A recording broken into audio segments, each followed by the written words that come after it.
That's always the goal, put yourself in contention going into the final round. So if I'm on the lead card, that's awesome, and I look forward to competing there. Happy to be here. I'm just playing so solid, so it's nice when it's easy. Front nine I threw. My angle control was awful. Still getting used to these discs in the wind. Never played in wind like this with these new discs, so. I think I have a really good game plan right now. There's a couple holes that have been backed up, and I just feel like the statistics aren't really in my favor, so I'm just playing a really basic hyzer and really leaning on my putter-up shots. I haven't messed up any putter-up shots yet, knock on wood, but I have a few more to do tomorrow. Really good overall, threw the disc well, felt good on the course on a windy back nine, I guess. That course just sets up nicely for me. I've played it, this is like my 5th year in a row, so it's really gonna be just like natural.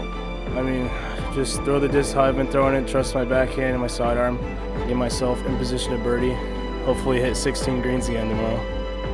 It's everything I'm looking for. I would love to. It would mean so much. Get ready for a show tomorrow.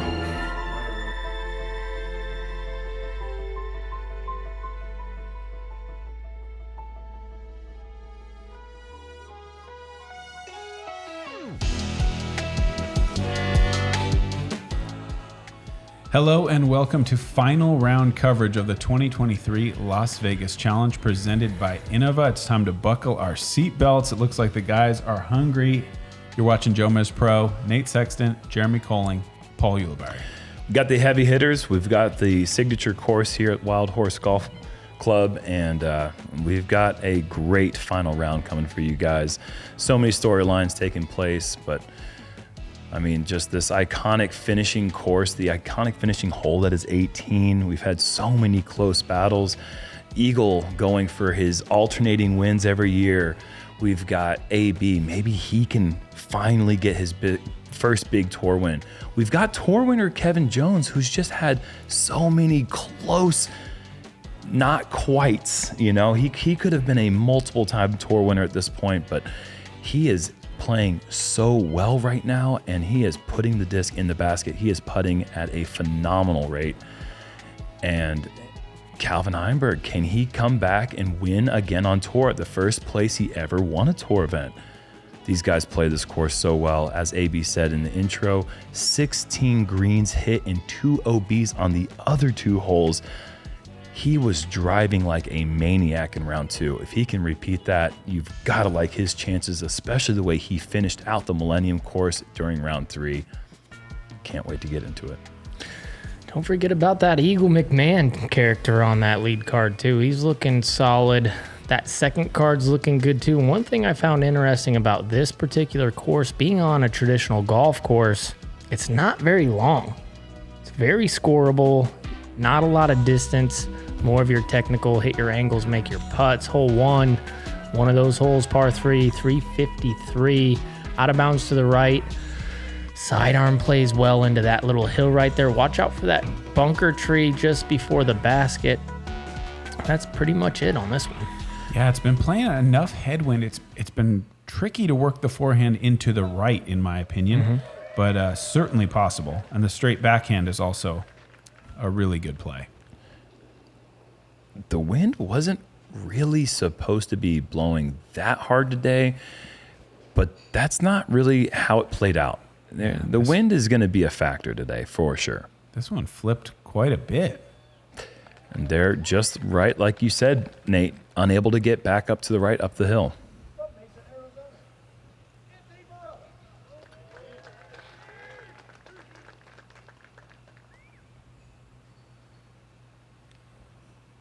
Anthony should be able to go pure hyzer here. High hyzer, but the width is nice.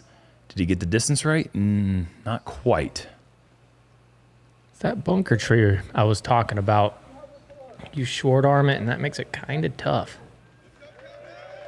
Calcvin gets his nice little intro. Favorite here being the Innova sponsored guy on the lead card.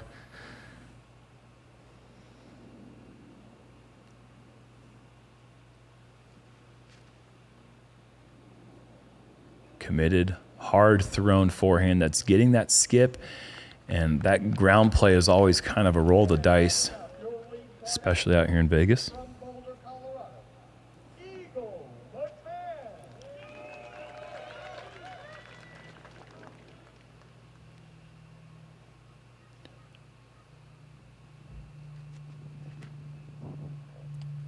Interesting line. Yeah. Amended. Bad line. First I thought interesting. Now I just think bad. I think he just missed the shot. I trust him so much. I thought that was going to do something crazy. And AB way shorter than I initially thought. And ramming off the right side. A great effort from that awkward lie. If he can make a couple of those, that would do so much for his confidence. Just hasn't really connected on those long C2 putts so far this weekend. Yeah, he hasn't made a one. Not a single one. Not a single one outside the circle for Anthony And Barela. to be here in second place, just imagine if those were dropping. Kevin Jones, an opportunity right off the bat, and he is off the band. Sorry, are you surprised to see Eagle just lay that up so casually?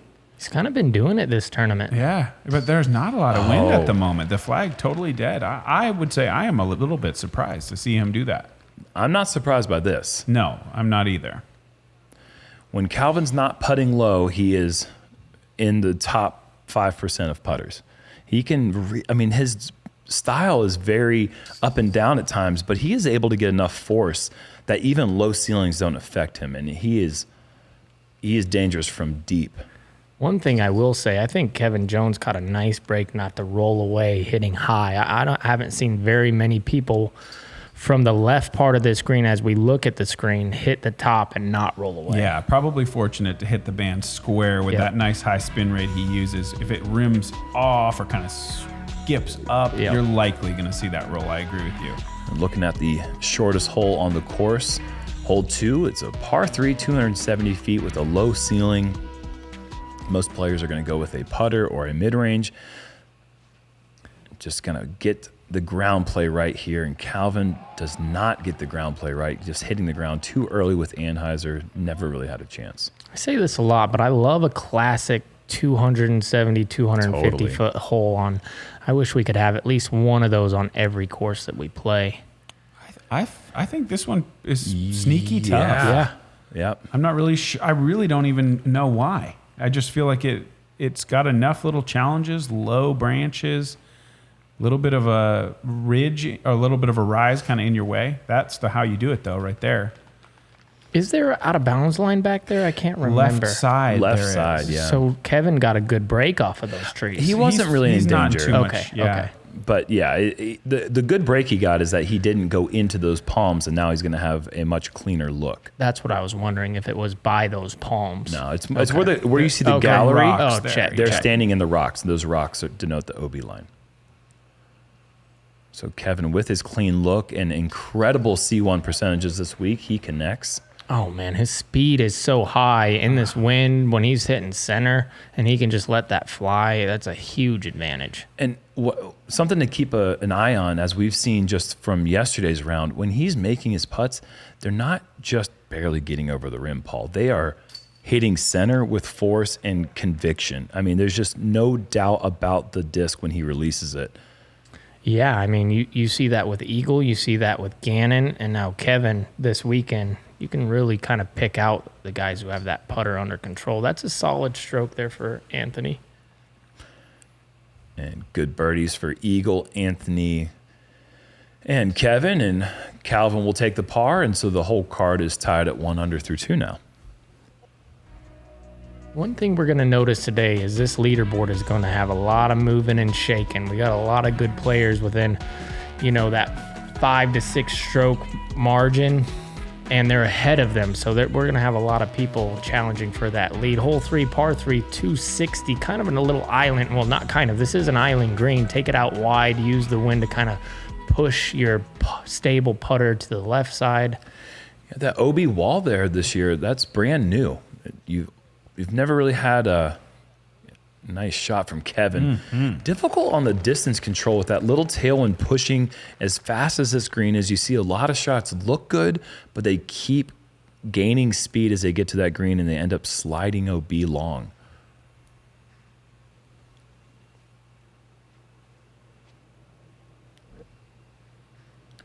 This looks nice. Yeah. I liked how wide he got it. So he's really got a lot of left movement as he reaches the green. That's the best way to control the speed. His shot is coming in so laterally.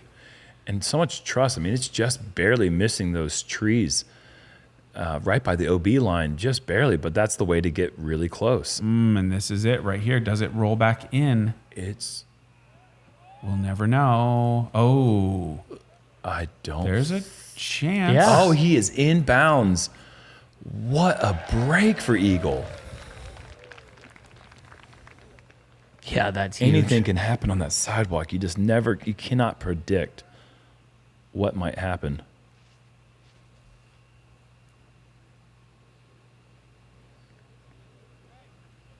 And Calvin's disc looked like it was just going to die next to the bullseye, but he's going to have a little bit of work there. That's the smallest meter I've ever seen. Tiny. Give yourself the 3 full feet there, Eagle.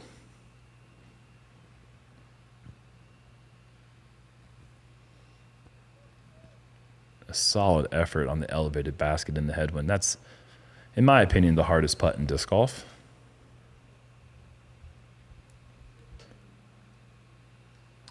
There's that low putt you were talking about. It's just been the one. I mean, if there's any one thing that I think that's plagued him over the last 3 seasons, it's just not getting the height right on the putts, because normally the line is directly at the pole. And AB, a nice birdie.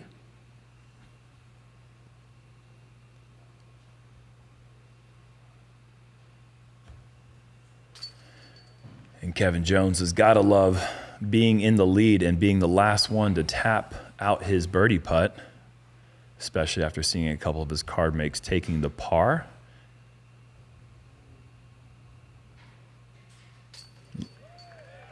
Maybe that's the first squeak we've seen.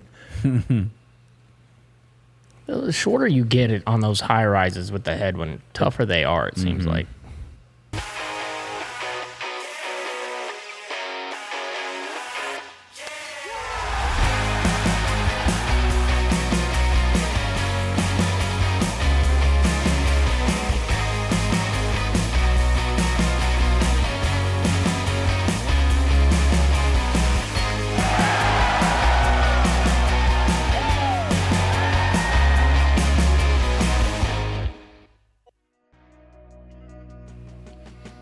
Let me rephrase that.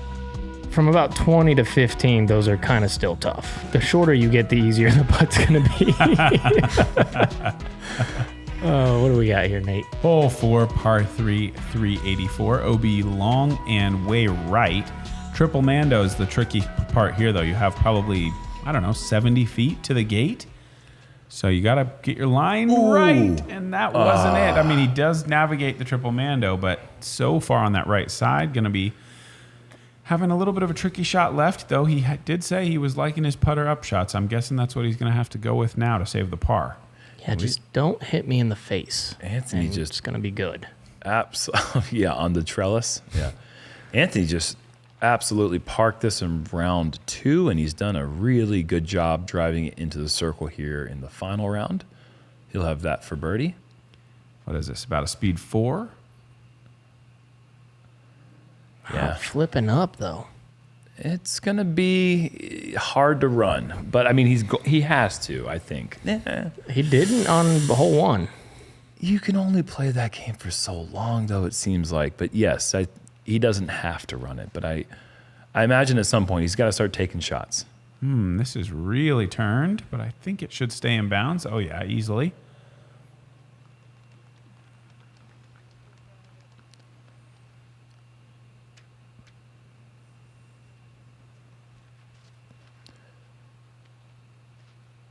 Kevin putting a nice turn, but leaving it short.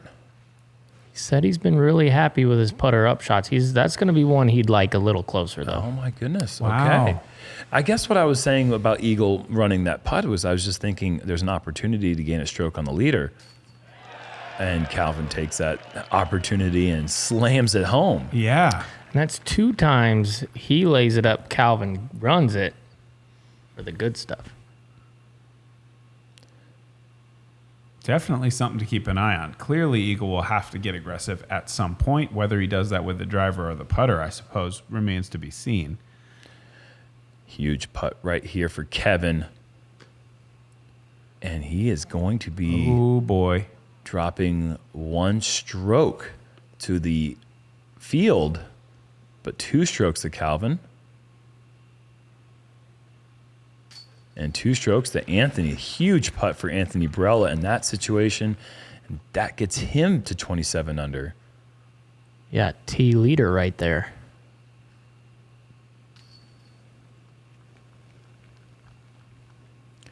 So Kevin maybe jinxed himself a bit in that yesterday's interview, saying he hasn't missed the putter approach all weekend, and that was a prime opportunity for him to put one close and just came up a bit short. I mean, there's a big difference, though, in laying up, making sure that happens, and then your play is to throw the putter up shot, and then messing up and then having the putter up shot. You know, that's somewhere he probably hadn't played from before. Hole 5, par 4, 642, 2-shot par 4, obviously. Out of bounds green right in front of the basket. That's going to be the tough part here. You do have an out of bounds line that runs the whole left side, but AB taking that stable sidearm and making sure that doesn't come into play. The safe play is also a long golf shot for Anthony. Just a big forehand. How far you think he's throwing that still? 420? Not quite that far. I don't question all. Obviously, he has that in the tank. I think that shot right there. That was about cool. 400. That thing was just 390, 400. bounding over the hills at all sorts of angles was Calvin's drive. That was sweet. Here's a stable mid-range. Look like. I wonder how long, if ever, Eagle will ever get back to that comfortable forehand prowess that we saw of him in 2019 and 2020. Yeah. If he's able to get back to that, even in 2021, because he didn't hurt himself till the end of the 21 season. That was probably when he was at his best, honestly. Yeah, it's hard to say. I mean, he's so talented, is still so young. You wonder if, whatever his game evolves into, I have a lot of faith that that will be the best version of him that we've ever seen before long. Good point. So Good point. I'm not sure it matters. I would like to see it just because it was incredible, and I want him to be healthy. I think that's what I would like as well. I mean, I think that's what everybody wants. We want to see each player at their very best possible version. It was such a bad injury, as this one looks like it's leaking a bit right as well. That needs to hit the brakes. But such a bad injury, I'm sure it's just terrifying to think, if I go back, I might be out for another season. Yeah, absolutely. Anthony's control in round 2 on this hole was a little bit hot, and he hit the base. That time he almost did as well. And you're seeing a lot of this action happening on the green. That was a tricky lie for Calcvin. And Eagle has a similar one. Has to trust this out over the out of bounds. Well, right along the line anyway. And that's a really well thrown approach for Eagle. My goodness. Looked like it was sliding with no spin. Oh, it's cool.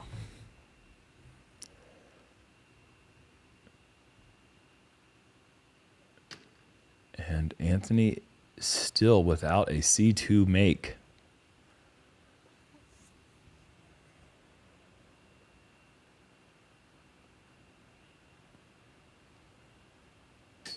Calcvin with several. Yeah, Calcvin is just going to go ahead and tell Eagle, lay up as many as you want, man. I'm hammering them. When Calcvin gets that long, stompy stride going while he's retrieving the putter, it's actually kind of a terrifying sight. It's a little flex. And Kevin, that's another missed putt low. It's good birdie. The nerves starting to catch up a bit with our leaders, perhaps, as they take the only 2 pars of the card, and Eagle and Calcvin getting a bit closer to that lead. Look at that. Eagle tied 8th place, 2 back of the lead. Wow. That's what we expect. Final round of the Disc Golf Pro Tour.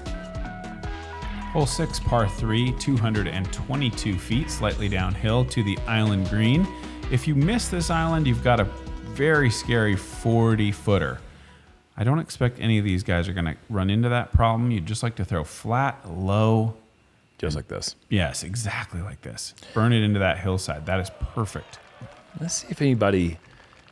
We were foreshadowing in your round, Nate, earlier in the day that somebody was going to hit that CTP flag. Yeah, we were questioning whether A that metal object. strong of a marker needs to be there, because you just dread, the idea that somebody could throw a perfect shot, come in and hit that metal stake, Something and weird potentially happened. change the outcome of the tournament. It's a little bit scary to me.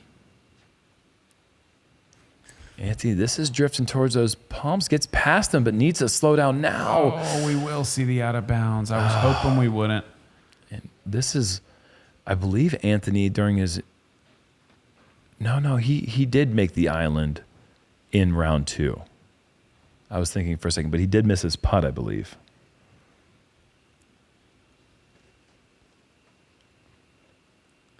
Another reason why I love these short little technical holes, it takes you back, and you gotta have the fundamentals, and this is one that gets you a little nervous. It's not one that you're practicing all the time.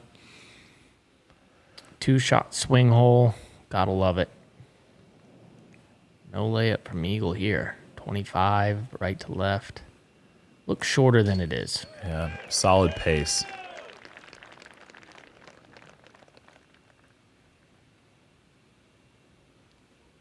A lot of times people will look at that putt with the water right behind and they'll think, I want to try to make this in a way that if I were to miss, I still wouldn't go out of bounds. That's not possible in hole 6. Yeah. So you can't change your stroke. Otherwise, you might as well just lay up to the pin. And I also just think in general, Las Vegas takes that option away from you just by being so windy. So you don't really have the freedom to be like, maybe I'll try a floaty one. It's like, Right. it just isn't going to happen for you. Look at this round right now being turned in by Ezra, who's through 15. Look, I just want to talk about this leaderboard for a second, Okay. philosophically. Okay. Because I see a lot of people in the comments, and Yep. I'm not sure which side I come down on, but what we're intending to do with this is information as the players have it currently. So now if you're looking at these scores, this is what Calvin knows. This is what Kevin knows in that moment. So I feel like potentially that kind of takes you more inside the action as it stands in the moment that you're watching it, that could influence decisions. That's what I see when I see that live check-in. Right. That's showing people that snapshot in time as these guys are standing on the 7th tee. What are the scores?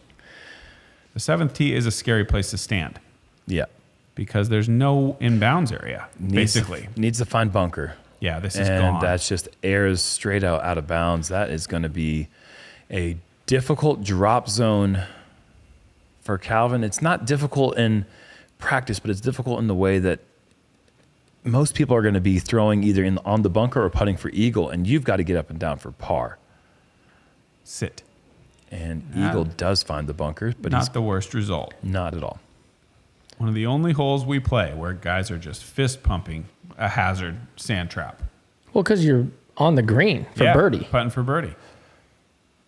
I mean, that's what we're trying to do, right? We're trying to get birdie putts. That's a birdie putt. I mean, on this one, I'd say everyone is clearly trying to get an eagle putt.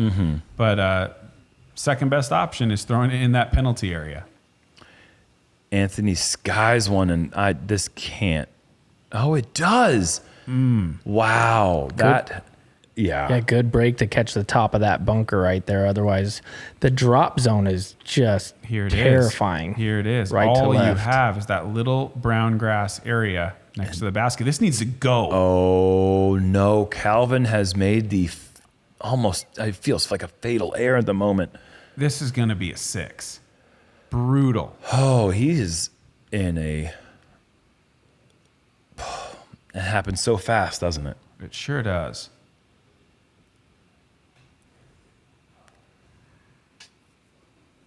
Great effort.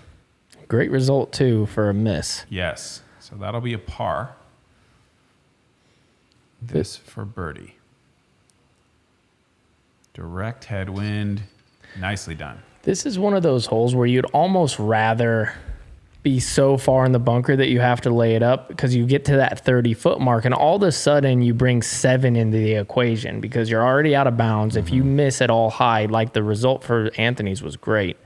like Kevin's so close that you're pretty comfortable from this distance, Yeah. but a little bit farther out, if you miss, there's out of bounds everywhere. And you could roll down the hill left out of bounds. All sorts of crazy things. You can go on the green. You could. And then all of a sudden 6, 7. I've seen 8s, 9s, 10s of just people putting back and forth. When I was practicing this hole, I was in the bunker and I said, I'm putting for birdie, but it also feels like I'm putting for triple bogey. Yeah. And I think that sort of Yes. gives you the idea of the feeling. Because if you do miss that putt, it does balloon really quickly. Calcvin, major mistake there to take that 6. Hole 8, par 3, 417, downhill. Can't really see the green very well from the tee, so big drifty turnover. Eagle's going to go with. Power forehand is also great. There is OB long, and I think Eagle needs to start worrying about it. Yeah, he's going to find it. Yeah, that thing flexing out like that, not a good sign.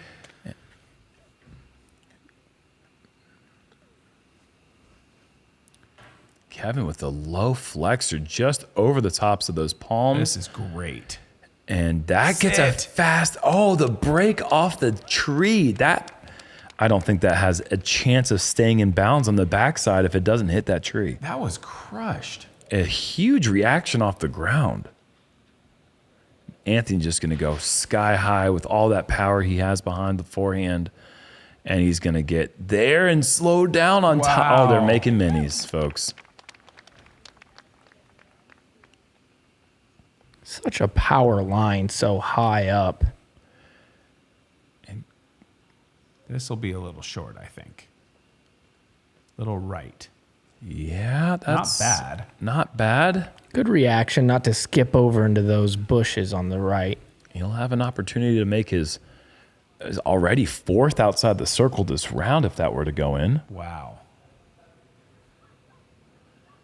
And Eagle will lay this one up, take his bogey. And this breaks a streak of 40+ holes bogey free for Eagle. Wow. Wow. He's shooting free throws. That was a beautiful putt. Just a beautiful putt. You can miss free throws. He's shooting layups right now. Look at this, though. I Yeah. mean, there is nothing.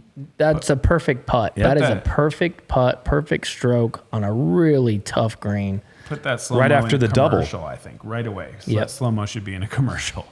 That one should be, too. Great putt there for Anthony. One of his better strokes of the round for sure. And with all the missed putts he's had, he's going to be 3 back of the lead that Kevin Jones now has outright.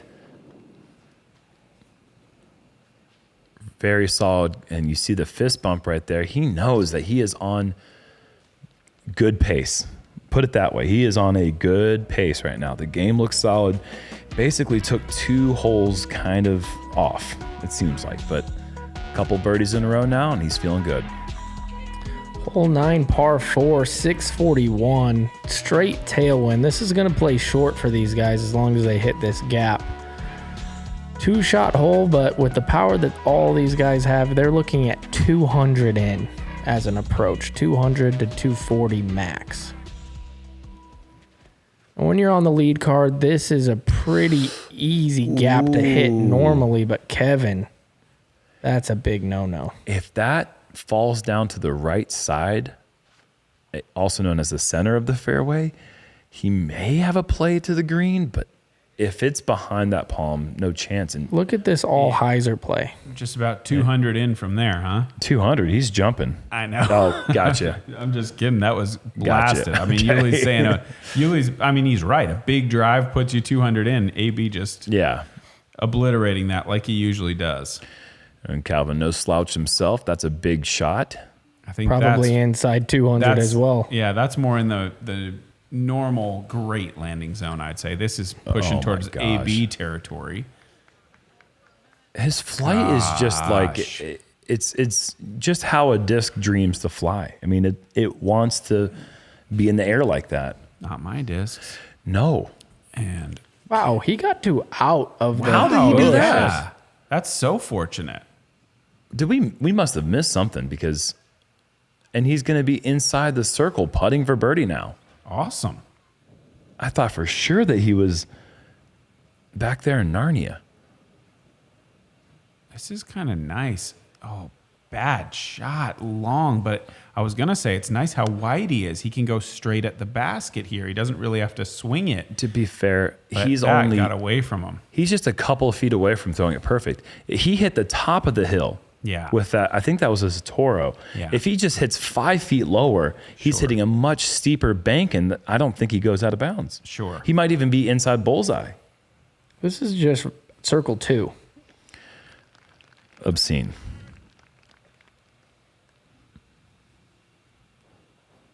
Kevin putting back high. Oh, worst case scenario. And into the hazard, out of bounds. So from birdie to have to make for bogey now for Kevin.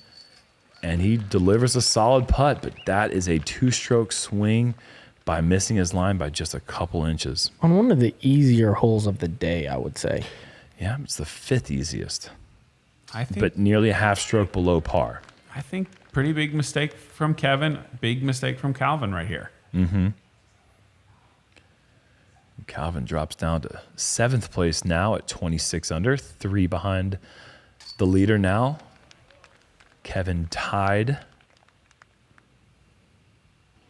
at 29, and I believe that's with Ezra Aderhold, who is in the clubhouse at 29, and he's been in the clubhouse for a bit now. What a round. 11 under on the day for Ezra. And a solid round for Kyle Klein. He had 10 under, jumping him way up the leaderboard. He cannot win the tournament, and we wouldn't expect anything around 28, 29 to win. But we're thinking somewhere in the low, middle 30s should take it down. And we've got a few players on our card who still have the opportunity to do that. 9 more holes to go. It's just heating up. I cannot wait to see how this thing finishes. Come right back and join us for the last 9 holes of the Las Vegas Challenge presented by Innova.